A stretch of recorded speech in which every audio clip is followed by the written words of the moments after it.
Hello class, चलिए देखिए, थोड़ी देर पहले हम लोग पढ़ रहे थे किसके बारे में, आपके रसायन विज्ञान के कार्बनिक अम्ल के बारे में, है ना।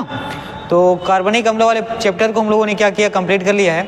अब हम लोग आगे बढ़ेंगे और आपका जो अगला चैप्टर होगा, याद रखिएगा ये जो टॉपिक है ना, अगला जो आपका टॉपिक है, ये टॉपिक कैसी है तो याद रखिए छोटी छोटी टॉपिक है, आधा घंटे 15 मिनट की। तो ठीक है, अभी जब हम लोग आपका जो टॉपिक पढ़ने वाले हैं ये है विस्फोटक पदार्थ। ठीक है, याद रखेंगे ये आपका है विस्फोटक पदार्थ। ठीक है, और विस्फोटक पदार्थ से संबंधित प्रश्नों को हम लोग रसायन विज्ञान में पढ़ते हैं। तो चलिए आज की क्लासेस जो है ये एक छोटी क्लास होने वाली है और ये किससे संबंधित होगी तो विस्फोटक पदार्थ से। ठीक है, इसमें हम लोग थ्योरी चीज़ें नहीं पढ़ेंगे, क्योंकि हम लोग अभी जो प्रश्न जिस तरीके से हम लोग है ना क्लास कर रहे हैं उसमें हम लोग MCQs के फॉर्म में कर रहे हैं, और जो महत्वपूर्ण प्रश्न हैं उसको मैं पहले आपको बताता हूँ, फिर बोर्ड में नोट डाउन करता हूँ, उसके बाद मैं आपको उसके ऑप्शंस को बताता हूँ, फिर मैं आपको उसका उत्तर बताता हूँ। ठीक है, तो जो चीज़ें हैं क्लासेस हमारी इसी तरीके से चल रही हैं, क्योंकि इसकी थ्योरी से सारी चीज़ें जो है हम लोग है ना पहले ही PSC के दौरान क्या कर लिया, कंप्लीट कर लिया है। तो फिर उसी चीज़ों को यहाँ पे दोबारा है ना नहीं पढ़ाना उतना सही नहीं है। और आपका चलिए देखते हैं अभी है ना, ये जो क्लास है ये प्रयोगशाला परिचारक को क्या है डेडिकेटेड है, और इस क्लास से आप जो है जो महत्वपूर्ण प्रश्न जो है मेरे द्वारा कराए जा रहे हैं इसको आप अच्छे से पढ़ें, है ना। और ये निसंदेह पेपर आने वाले प्रश्न में, ठीक है, आने वाले पेपर में जहाँ आपका सामान्य विज्ञान का हिस्सा है, ठीक है, अगर सामान्य विज्ञान उस पेपर में पूछा जाता है तो आपको यहाँ से प्रश्न जरूर देखने को मिलेंगे, और ख़ास करके प्रयोगशाला परिचारक वाला तो जरूर देखें, है ना। जो प्रयोगशाला परिचारक का एग्ज़ाम देने वाले हैं ऐसे स्टूडेंट जो है इस क्लास के जो MCQs के क्वेश्चन हैं उसको जरूर देखें। तो चलिए विस्फोटक पदार्थ में आपका पहला प्रश्न है, देखते हैं।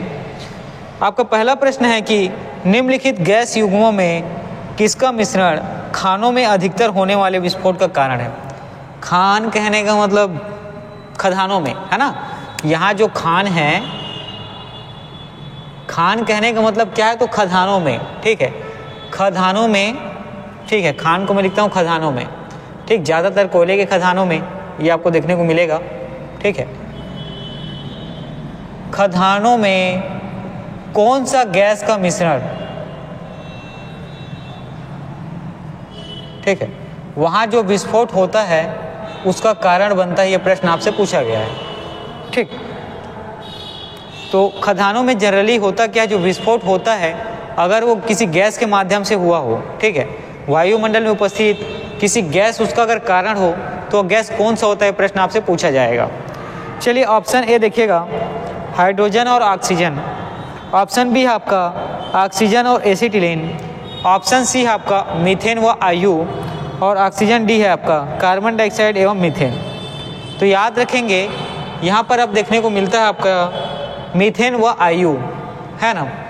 तो खदानों में जो विस्फोट होता है वायुमंडलीय गैसों के कारण, उसका प्रमुख कारण क्या है तो याद रखेंगे एक तो वायु स्वतः ही होता है, और दूसरा इसका प्रमुख कारण कौन सा होता है तो याद रखेंगे मेथेन गैस। कौन सा गैस तो याद रखेंगे मेथेन गैस की उपस्थिति ही खदानों में जो विस्फोट है उसका क्या होता है, प्रमुख कारण होता है। ठीक है, चलिए आगे बढ़ते हैं और आपका अगला प्रश्न देखते हैं।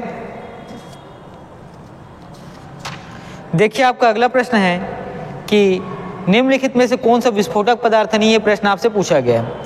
तो चलिए इसको मैं कुछ अलग तरीके से, है ना, दूसरे तरीके से देखते हैं कि विस्फोटक पदार्थ कौन कौन से हैं, ये आपको बताने हैं। ठीक है, विस्फोटक पदार्थ कौन कौन से हैं, ठीक है, ये आपको बताने हैं। तो चलिए पहला ऑप्शन देखते हैं, ट्राई नाइट्रो टॉलुइन। ठीक है, ट्राई नाइट्रो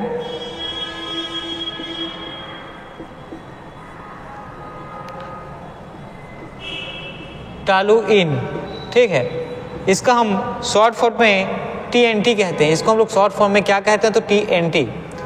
आपने पहला पदार्थ कौन सा देखा तो tri nitro toluene, short form में इसको TNT कहते हैं। याद रखिएगा ये जो है विस्फोटक पदार्थ है। ठीक है, क्या है तो ये विस्फोटक पदार्थ है। अगला ऑप्शन आपको देखते हैं, ट्राई नाइट्रो ग्लिसरीन। ठीक है, ट्राई नाइट्रो ग्लिसरीन, ये भी क्या है तो याद रखेंगे, ये आपका दूसरा विस्फोटक पदार्थ है ना। ट्राइनाइट्रोग्लिसरीन क्या है तो याद रखेंगे, ये भी आपका विस्फोटक पदार्थ है। अगला देखिए साइक्लो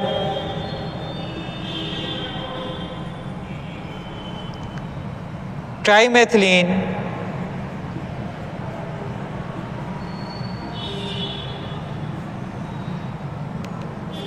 ट्राइनाइट्रेमीन है ना, ट्राइनाइट्रेमीन,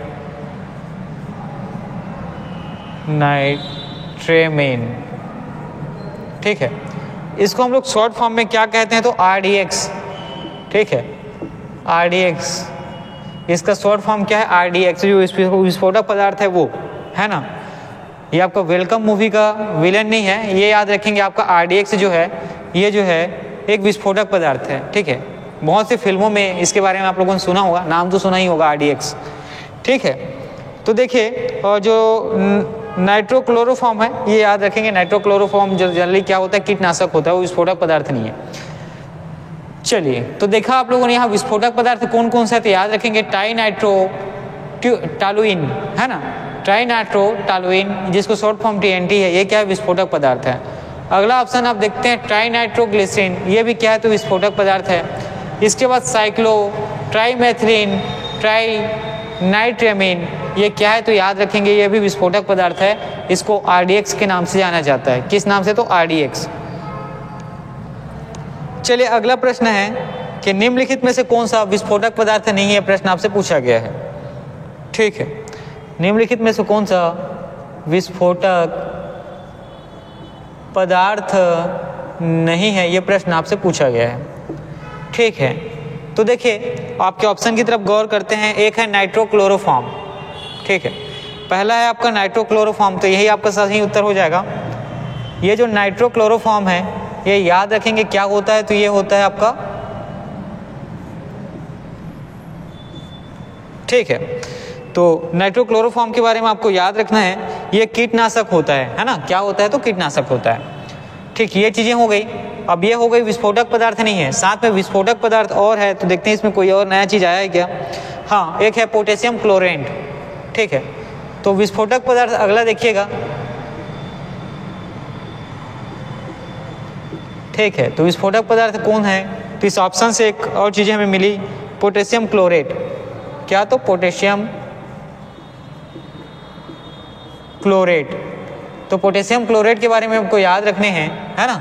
ये क्या है तो विस्फोटक पदार्थ है, ठीक। तो देखिए पोटेशियम क्लोरेट के बारे में आपको याद रखना है क्या है, विस्फोटक पदार्थ है। और विस्फोटक पदार्थ कौन सा नहीं है, तो याद रखेंगे नाइट्रोक्लोरोफॉर्म। ये क्या होता है तो कीटनाशक होता है।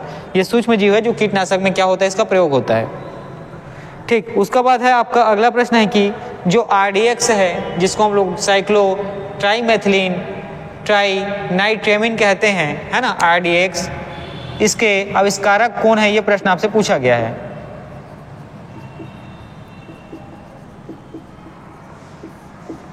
तो चलिए ऑप्शन की तरफ गौर करते हैं और देखेंगे।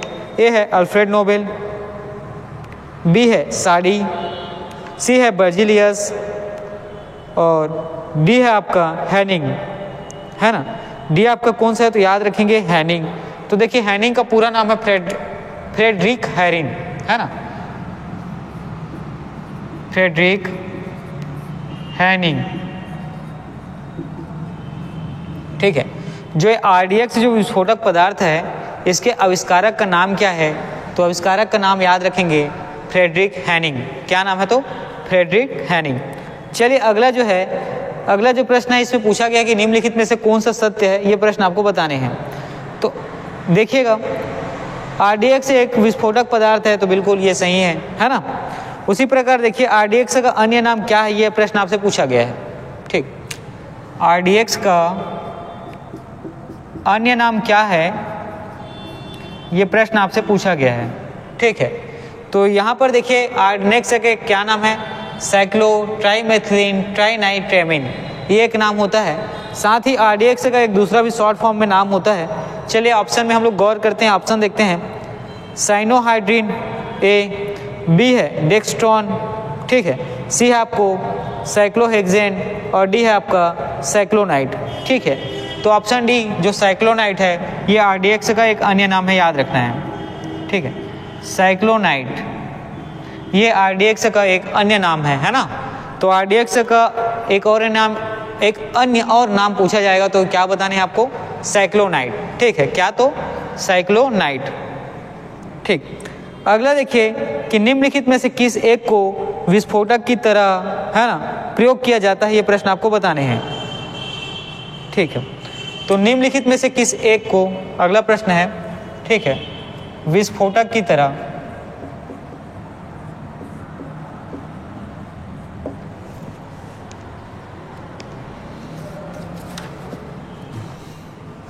ठीक है। देखिए आपका जो अगला प्रश्न है यहाँ पूछा गया है कि निम्नलिखित में से किस एक को विस्फोटक की तरह प्रयोग किया जाता है, प्रश्न आपसे पूछा गया है, ठीक है। तो यहाँ पर आपका ऑप्शन है फास्फोरस ट्राइक्लोराइड, ऑप्शन बी है आपका मर्क्यूरिक ऑक्साइड, ऑप्शन सी है आपका ग्रेफाइट और ऑप्शन डी है नाइट्रोग्लिसरीन, ठीक है। तो ऑप्शन डी जो नाइट्रोग्लिसरीन है ये आपका सही उत्तर हो जाएगा। ऑप्शन जी जो आपका नाइट्रोग्लिसरीन है ये आपका सही उत्तर हो जाएगा, ठीक है। चलिए आगे बढ़ते हैं और आपके आने वाले दूसरे प्रश्न को देखते हैं।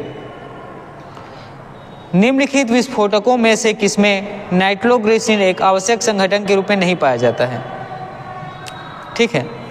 तो ये जो नाइट्रोग्लिसरीन है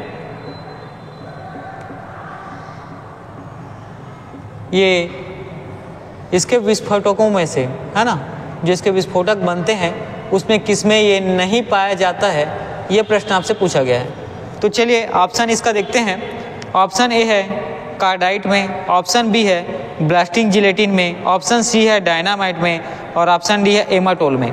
तो याद रखेंगे जो नाइट्रोग्लिसरीन अवयव है ये किसमें नहीं पाया जाता है, तो यहाँ पर आपका डी जो है एमाटोल, ये आपका सही उत्तर हो जाएगा। क्या हो जाएगा, तो एमाटोल जो है आपका सही उत्तर हो जाएगा, ठीक है। एमाटोल आपका क्या हो जाएगा, तो सही उत्तर हो जाएगा। इस चीज़ को आपको याद रखने हैं। दूसरा देखिए नाइट्रोग्लिसरीन विस्फोटक अवयव के रूप में पाए जाते हैं, इसके बारे में देख लेते हैं, है ना। इसी प्रश्न से जो नाइट्रोग्लिसरीन है ये विस्फोटक अवयव के रूप में किन किन पदार्थों में पाए जाते हैं ये आपको देखने हैं, ठीक है। तो चलिए आपका जो ऑप्शन है देखते हैं इसमें कार्डाइट, ठीक है। जो कार्डाइट, ठीक है, जो कार्डाइट विस्फोटक पदार्थ है इसमें नाइट्रोग्लिसरीन का अवयव आपको देखने को मिलता है, ठीक। साथ ही एक अगला है ब्लास्टिंग जिलेटिन, ठीक है। ब्लास्टिंग जिलेटिन इसमें भी जो नाइट्रोग्लिसरीन अवयव है ये आपको देखने को मिलता है, ठीक है। इसके बाद जो अगला है ये देखिएगा, अगला जो है ये है डायनामाइट, है ना। जो डायनामाइट होता है यहाँ भी आपको जो नाइट्रोग्लिसरीन, है ना, विस्फोटक पदार्थ का अवयव है ये आपको देखने को मिलता है। तो जो विस्फोटक पदार्थ का अवयव है नाइट्रोग्लिसरीन, है ना, ये किन विस्फोटक पदार्थ में देखने को मिलता है, तो याद रखेंगे कार्डाइट, ब्लास्टिंग जिलेटिन और अगला है डायनामाइट, ठीक है। इतनी चीज़ें हुई।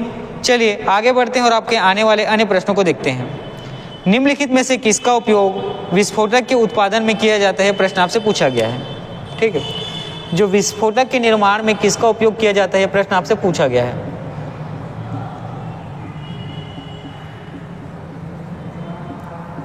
ठीक है। तो चलिए ऑप्शन की तरफ गौर करते हैं और ऑप्शन में देखते हैं ए ग्लिसरीन, बी मेथेनॉल, सी यूरिया और डी ऑक्सैलिक एसिड। तो याद रखिएगा आपका ऑप्शन ए ग्लिसरॉल, ठीक है। आपका ऑप्शन ए ग्लिसरॉल जो है ना, इसका इस्तेमाल आपको विस्फोटक निर्माण उपयोग में किया जाता है, ठीक। विस्फोटक का निर्माण किया जाता है तो उसमें जो ग्लिसरॉल पदार्थ है इसका उपयोग जो है किया जाता है, ये बातें आप याद रखेंगे। अगला प्रश्न देखिए कि डायनामाइट का रासायनिक केमिकल क्या होता है, ठीक है। अगला प्रश्न आपसे पूछा गया है कि डायनामाइट का रासायनिक केमिकल या रासायनिक नाम क्या होता है ये आपको बताने हैं, ठीक है। तो ऑप्शन ए है ग्लाइसरेलाल, ऑप्शन बी है ग्लाइसरेलाल ट्राई एसीटेट, ऑप्शन सी है ग्लाइसेराल ट्राइनाइट्रेट और ऑप्शन डी है ग्लाइसेराल ट्राइआटोडेट, ठीक है। तो याद रखेंगे जो डायनामाइट रासायनिक नाम है ग्लाइसरॉल, ठीक है, याद रखेंगे। यहाँ आपका ऑप्शन सी ग्लाइसरॉल है ना, ग्लाइसरॉल जो ट्राइनाइट्रेट है ये आपका सही उत्तर हो जाएगा, ठीक है। ग्लाइसरॉल ट्राइनाइट्रेट जो है ये आपका सही उत्तर हो जाएगा, ठीक है। तो देखिए आपका जो आज का टॉपिक था विस्फोटक पदार्थ, इसके जितने भी महत्वपूर्ण प्रश्न हैं वो इतने ही हैं। तो इस चीज़ों को मैं आपको क्विक रिवीजन कराता हूँ। तो यहाँ पे आप देखिएगा खदानों में कौन सा ऐसा विस्फोटक है ना, विस्फोट होता है जिसका कारण जो है कौन सी प्रमुख गैसें होती हैं। तो याद रखेंगे मीथेन और वायु गैस जब संपर्क में आते हैं तो विस्फोट होता है, ठीक है। अगला है कि विस्फोटक पदार्थ कौन कौन से आपको बताने हैं। तो पहला है ट्राइनाइट्रोटॉलुएन जिसका शॉर्ट फॉर्म होता है TNT। अगला है ट्राइनाइट्रोग्लिसरीन, है ना, ये भी क्या है, विस्फोटक पदार्थ है। अगला देखिए साइक्लोट्राइमेथिलीन ट्राइनाइट्रामीन, ये है ना, इसको शॉर्ट फॉर्म में RDX कहते हैं, ये क्या है, विस्फोटक पदार्थ है। अगला देखिए विस्फोटक पदार्थ कौन से नहीं है ये आपको बताने हैं। तो नाइट्रोक्लोरोफॉर्म क्या है, विस्फोटक पदार्थ नहीं है। विस्फोटक पदार्थ कौन सा है, तो एक और चीज यहाँ पे आपको देखने को मिलेगा पोटेशियम क्लोरेट, ये भी क्या है, तो विस्फोटक पदार्थ है। साथ ही RDX जो है विस्फोटक पदार्थ का आविष्कारक कौन है, तो याद रखेंगे फ्रेडरिक हैनिंग, ठीक है। उसके बाद जो RDX का अन्य किस नाम से पुकारा जाता है, तो याद रखेंगे साइक्लोनाइड। उसी प्रकार कौन सा ऐसा पदार्थ है जिसका विस्फोटक पदार्थ के रूप में इस्तेमाल किया जाता है, तो याद रखेंगे नाइट्रोग्लिसरीन। अगला इसी में आपको देखने को मिलता है कि नाइट्रोग्लिसरीन विस्फोटक नहीं पाया जाता किसमें, तो याद रखेंगे एमाटोल में, ठीक है। उसी में फिर अगला है कि नाइट्रोग्लिसरीन विस्फोट, ठीक है। नाइट्रोग्लिसरीन जो अवयव है इसका विस्फोटक पदार्थ में इस्तेमाल होता है, तो कहाँ कहाँ देखिए, कार्डाइड में, ठीक है, जो ब्लास्टिंग जिलेटिन है वहाँ, और डायनामाइट में, ठीक है। तो विस्फोटक पदार्थ बनाने में किसका निर्माण किया जाता है, तो याद रखेंगे ग्लिसरॉल का। और डायनामाइट का जो रासायनिक नाम है या रासायनिक केमिकल जो चीज़ें होती हैं वो कौन सी है, तो याद रखेंगे ग्लाइसरॉल ट्राइनाइट्रेट, ठीक है, ग्लाइसरॉल ट्राइनाइट्रेट। ये आपके रसायन में जो विस्फोटक पदार्थ वाले अध्याय हैं, ठीक है, उससे संबंधित महत्वपूर्ण प्रश्न हैं। चलिए इससे आगे बढ़ते हैं और इसके बाद जो आपके महत्वपूर्ण जो टॉपिक है वो होगा ईंधन। तो इसके बाद हम लोग आपके आने वाले टॉपिक जो ईंधन है उसके बारे में पढ़ेंगे। यहाँ जितनी भी चीज़ें हैं ये बहुत इंपॉर्टेंट है, इसको आप क्या करेंगे, अच्छे से पढ़ें और याद रखें, ठीक है। आपका क्लास मैं यहीं पर रखता हूँ।